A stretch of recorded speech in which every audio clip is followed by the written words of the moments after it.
Método Phillips 66 deriva de su creador J. Donald Phillips y del hecho de que 6 personas discuten un tema durante 6 minutos. Es particularmente útil en grupos grandes de más de 20 personas. El objetivo principal de esta técnica es lograr la participación democrática en los grupos muy numerosos, tal como lo ha expresado su creador. En vez de una discusión controlada por una minoría que ofrece contribuciones voluntarias mientras el tiempo lo permite, la discusión 6-6 proporciona tiempo para que participen todos. Provee el blanco para la discusión por medio de una pregunta específica, cuidadosamente preparada, y permite una síntesis del pensamiento de cada pequeño grupo para que sea difundida en beneficio de todos. Además, esta técnica desarrolla una capacidad de síntesis y de concentración. Ayuda a superar las inhibiciones para hablar ante otros. Estimula el sentido de responsabilidad, dinamiza y distribuye la actividad en grandes grupos. El Phillips 66 puede ser aplicado en muy diversas circunstancias y con distintos propósitos, siendo un procedimiento flexible. Las fases para su aplicación consisten en: primera fase, en el grupo grande. En primer lugar, cuando hay un grupo numeroso de personas, se considera oportuno realizar un Phillips 66. Hay que explicar a la gente para qué se emplea y en qué consiste el procedimiento. En segundo lugar, se formula la pregunta o se indica el tema concreto sobre el que se va a dialogar. Y por último, se invita a la gente a formar subgrupos, siendo casi siempre preferible que busquen a las personas menos conocidas. En la segunda fase, en los subgrupos, cada subgrupo designa un coordinador, quien va a controlar el tiempo y permite que cada miembro exponga sus ideas, y un secretario o relator que anotará las conclusiones para exponerlas en el grupo grande. El coordinador da la señal de comienzo del tiempo. Los grupos tratan el tema, dando oportunidad a que todos participen. Cuando falta 1 minuto para terminar el tiempo, el coordinador avisa. Antes de terminar la reunión, cada secretario lee las conclusiones y obtiene el consenso del resto del grupo. En la tercera fase, se pasa de la situación intragrupal a una situación intergrupal. Terminado el tiempo, se reúnen los subgrupos, constituyendo otra vez el grupo grande inicial, y cada secretario expone brevemente las conclusiones u opiniones del subgrupo. Si las hubo, deben expresarse también las discrepancias o diferencias de puntos de vista que se produjeran. Se anota en una pizarra una síntesis de los informes presentados y se hace un resumen general.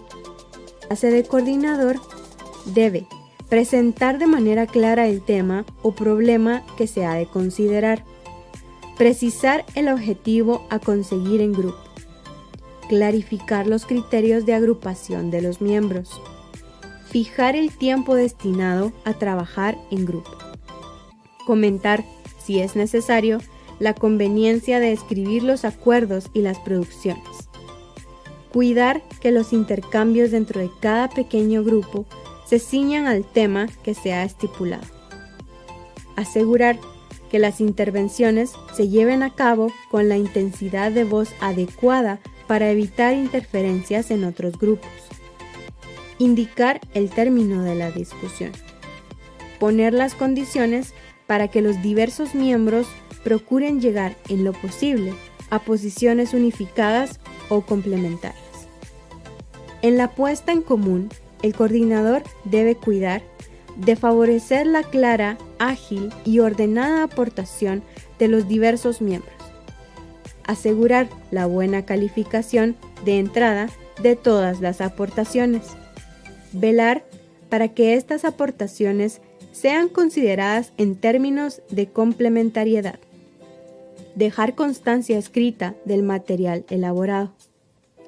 Existen también unas sugerencias prácticas que pueden apoyar el desarrollo de Phillips 66.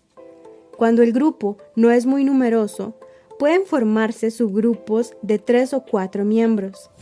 En cambio, no es conveniente formar grupos de más de 6 personas, porque la participación individual se vería afectada. Si los miembros no se conocen, la interacción será favorecida con una breve autopresentación antes de comenzar la tarea del subgrupo. El facilitador podrá ampliar el tiempo de discusión de los subgrupos si observa que estos se hallan muy interesados en el tema o no han llegado al resumen.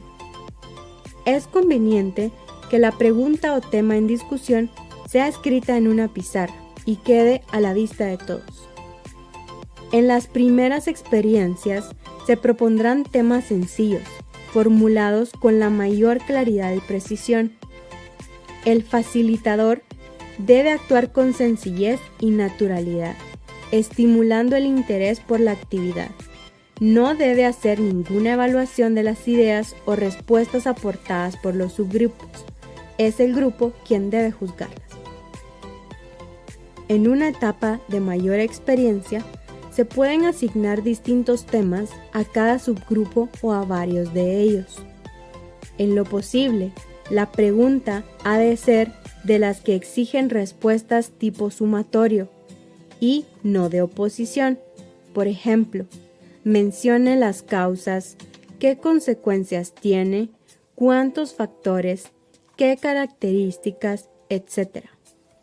No conviene utilizar esta técnica para tratar temas controvertidos en las ocasiones en que se quiere saber la opinión de las personas que integran un grupo grande, aunque a veces puede ser inevitable incluir temas que polarizan a la gente. El animador del grupo debe moverse entre los subgrupos para estar a disposición de los mismos. Hay que hacer uso de las conclusiones, ya que de lo contrario se puede producir una frustración entre los participantes. Dado que los aportes suelen ser superficiales y dispersos, conviene utilizarla para plantear temas muy breves y concretos. Posibles aplicaciones de esta técnica. El Phillips 66 puede usarse tanto en clases comunes como en eventos especiales de grupo. No es de por sí una técnica de aprendizaje. No enseña conocimientos ni da información, salvo la eventual que aparezca en la interacción. Facilita, en cambio, la confrontación de ideas o puntos de vista, el esclarecimiento y enriquecimiento mutuo, la actividad y participación de todos los alumnos, estimulando a los tímidos o indiferentes.